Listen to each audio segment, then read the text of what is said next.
we were given a little bit of reading to do before the program started, and also we had to bring something of ourselves to the first session. So you either had to bring an image or an actual object of something that was about. So you knew that you were going to start talking about things that were meaningful to you, whether that's a photograph of your, well, in my case, the dog, or your family. Not that the dog's not the family, but actually you were already bringing something of yourself into that space. So you were already coming along with the understanding that I'm going to have to talk a little bit about me, but then working with people from all different organizations from all over the country, I found myself much more open to some quite significant challenge to my behaviors and to my ways of thinking about how I would deal with a certain situation at work, because you've not got that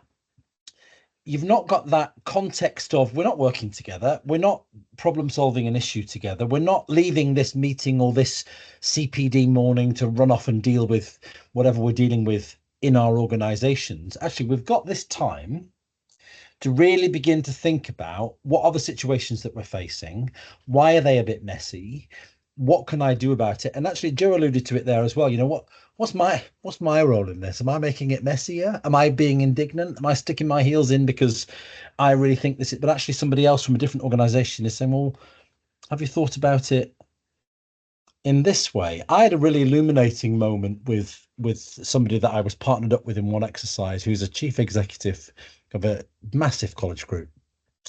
And I said, oh, I'm really pleased with myself. I've learned over time to keep my mouth shut.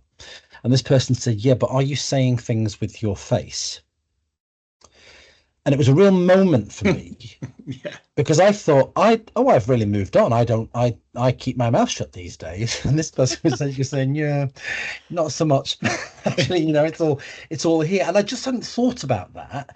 And I was really open to that person saying that about me and really going away and thinking about that.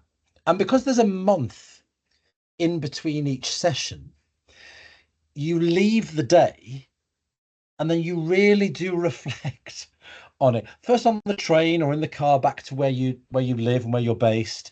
But then over the next few days in the job, you really begin to place that discussion, that workshop, that thinking about how you're contributing, both positively and not so positively, physically in the space. And you're doing that yourself. So in response to you saying, is it a bit self-indulgent? No, it's just really focusing on, actually, I'm quite influential in the organization, and that's not always a good thing.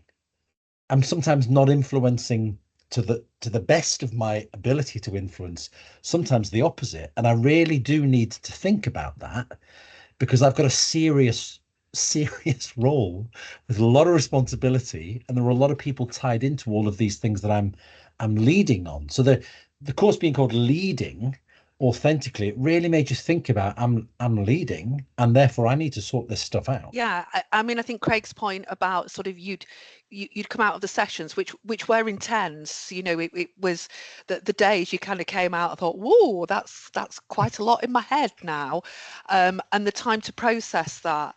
And you know, your point there about, is it self-indulgent? It's self-indulgent, but it's also not so much self-indulgent, sorry, it's more self-empowering, because it kind of puts the information inside you.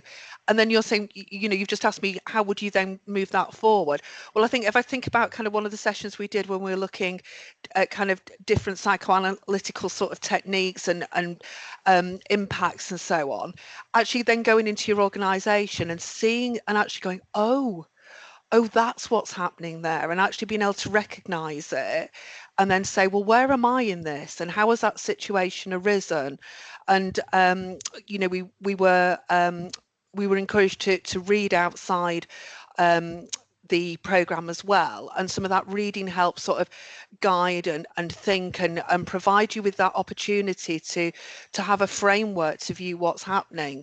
And I agree with Craig. You know, as senior leaders, people are looking to us and looking to our reactions and our approaches, and we're not as unobtrusive perhaps as we would think that some of our personal thoughts are. And it's important that, you know, when you're leading that organization, you're doing that in the right way. And we've all got our we've all got our strengths, but we've all got our areas which negatively impact on others. And it's understanding it's not that there's anything wrong with that, with who we are, but it's about how that person takes it or how you're receiving that. So I think just being able to think about that, and you almost, I can give, and I won't, to protect confidences, but I can give examples of things that have absolutely played out in front of me when I've thought, oh, that's that in action, or something's happened, or there's been a scenario and I've been able to take that step back and think, okay, so what's really happening there? Because so much of it isn't about what we're saying or what we're doing, it's that unspoken, isn't it? So it was almost that tap into the unspoken language, I suppose, of what happens in organisations. And that's been incredibly powerful, not just to see what happens in the organisation, but our place, our sense of self in that as well.